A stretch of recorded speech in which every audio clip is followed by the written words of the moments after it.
যে স্বপ্নের জন্য যারা প্রাণ দিয়েছে সে স্বপ্নকে আমরা বাস্তবায়ন করবই। এটার থেকে আমাদের বেরিয়ে যাবার কোনো উপায় নেই। আমাদের প্রতিজ্ঞা রইল আমরা এটা করব। আমরা নতুন বাংলাদেশের অফিস এটা করেছি। নতুন বাংলাদেশ গড়ার জন্য আমরা এখানে এসেছি। সেটা যেন সবাই মিলে আমরা করতে পারি। দেয়ালের যে লেখাগুলো যখনই দেখি অবাক লাগে, এত কথা কিভাবে এদের মনে আসলো। এদের পেছনে তো কোনো কবি নাই, কোনো সাহিত্যিক নাই, কোনো পণ্ডিত নাই যে কথাগুলো জোগাড় করে করে দেবে। কিন্তু সারা শহর ছড়িয়ে আছে, অন্যান্য শহরেও আছে। প্রতিটি কথা অত্যন্ত মূল্যবান। ছোট্ট কথা, ছোট্ট ছবি, অত্যন্ত মূল্যবান। শুধু বাংলাদেশের মানুষ উতলা হয়ে গেছে নতুন বাংলাদেশ করার জন্য, তাই না? আমাদের যত বাংলাদেশি সারা দুনিয়া জুড়ে আছে, তোমরা একটু আগে বলেছো তাদের কথা, তারা সবাই বলছে যে আমরা আসতে চাই, আমরা এই নতুন স্বপ্ন বাস্তবায়নে শরিক হতে চাই। কাজে তারা, তোমরা যে ঢেউ উঠিয়েছো শুধু এখানকার মনে না, সারা দুনিয়ার বাংলাদেশিদের মনে এই ঢেউ উঠিয়েছো, তারাও যোগ দিতে চায়। যারা বাংলাদেশি নয়, অন্যান্য দেশের তরুণরা, তারা বলছে আমরাও দেখতে চাই, কারণ আমাদের দেশেও এরকম দরকার।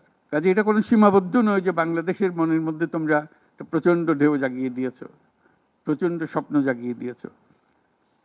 তোমরা সারা পৃথিবীর তরুণকে জাগিয়ে দিয়েছো যে এই তরুণদের হাতেই সৃষ্টি হবে নতুন পৃথিবী। কাজেই তোমরা যেটা করলা সেটারই একটা সূত্রপাত, তরুণদেরকে দিয়েই নতুন পৃথিবীর সূত্রপাত। এটা শুধু নতুন বাংলাদেশের সূত্রপাত না, এটাই নতুন বাংলাদেশের মাধ্যমে নতুন পৃথিবীর সূত্রপাত করছো তোমরা। তোমরা ইতিহাস। আজকে মনে হচ্ছে সাধারণ কয়েকজন তরুণ সামনে বসে আছে, কিছুদিন পরে এই সাধারণরাই অসাধারণ হিসেবে পৃথিবীব্যাপী স্বীকৃত হবে, যেহেতু তোমরা অসাধারণ কাজ করেছো। সেই কাজে যেন বিরতি না আসে, এটাই হলো আমাদের প্রতিজ্ঞা, যে আমরা যেন করতে পারি। আমার একটা প্রস্তাব থাকবে, নাহিদ, আসিফ, তোমাদের সবাইকে অন্তত মাসে একটা করে চিঠি লিখো আমাদের কাছে। শুধু স্মরণ করিয়ে দেওয়ার জন্য এটা বাকি রয়ে গেল, এটা ঠিক হলো না। কারণ আমরা হয়তো অনেক সময় মাথার থেকে ছুটে যাবে, যেহেতু তোমরা যেভাবে দেখে এসছো আমরা সেভাবে দেখতে জানি না। সেই জানানটা দেওয়ার জন্য আমাদেরকে গুঁতো দিতে হবে, স্মরণ করিয়ে দিতে হবে, যাতে করে আমরা এটার থেকে বিচ্যুত হয়ে যেতে না পারি। এটা তোমাদের দায়িত্ব, কারণ যে পথে রওনা করে দিয়েছ সেটার রূপরেখা তোমাদের কাছে পরিষ্কার। আমরা হয়তো কিছুটা বুঝেছি, কিছুটা অন্যভাবে বুঝেছি, এরকম যেন না হয়। তোমাদের ঠিকভাবে যে স্বপ্ন তোমরা দেখেছো সেই স্বপ্নটা যেন আমরা আমাদের সাধ্যমতো রূপ দিতে পারি। বহু লোক বসে আছে যারা এই দুঃস্বপ্ন থেকে আমরা জেগে ওঠার কারণে তারা দিশেহারা হয়ে গেছে। একদিন চুপচাপ শুয়ে শুয়ে দুঃস্বপ্নের মধ্যে এরা ছিল, দুঃস্বপ্ন দেখছিল, আমরা শান্ত আনন্দ সহকারে লুটপাট করে যাচ্ছিলাম, হঠাৎ করে গোলমাল হয়ে গেল। তারা কি চুপচাপ বসে থাকবে? মোটেই না। খুব চেষ্টা করবে আবার তোমাদেরকে দুঃস্বপ্নের মধ্যে যাতে ঢুকিয়ে দেওয়া যায়, তারা শান্তমতে আবার শান্তিতে আবার তাদের রাজত্ব চালাতে পারে। তারা চেষ্টার ত্রুটি করবে না। কাজে যে কাজ শুরু করেছো এই কাজ সমাপ্ত না হওয়া পর্যন্ত এর থেকে বেরিয়ে যেও না।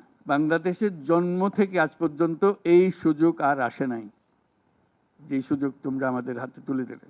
এই সুযোগ যেন হাতছাড়া না হয়। এই সুযোগ হাতছাড়া হলে বাংলাদেশের আর কোনো ভবিষ্যৎ থাকবে না। কাজে এটা যেন শুধু রাষ্ট্র নয়, পৃথিবীর সম্মানিত রাষ্ট্র হিসেবে প্রতিষ্ঠিত হতে পারে, যেহেতু তরুণরা এটার হাল ধরেছে। এই কারণেই এটা ভিন্ন, এই কারণে এটা ইউনিক, অনন্য।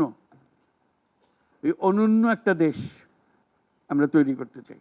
তোমাদের চিন্তায় স্বচ্ছ, তোমাদের চিন্তায় সঠিক, এটা মুঠো থেকে ছাড়বে না, হাত থেকে ছাড়বে না, এবং আমাদেরকে স্মরণ করিয়ে দেবে যদি আমরা এটার এই স্বপ্নের থেকে দূরে সরার কোনো কাজ করে ফেলে।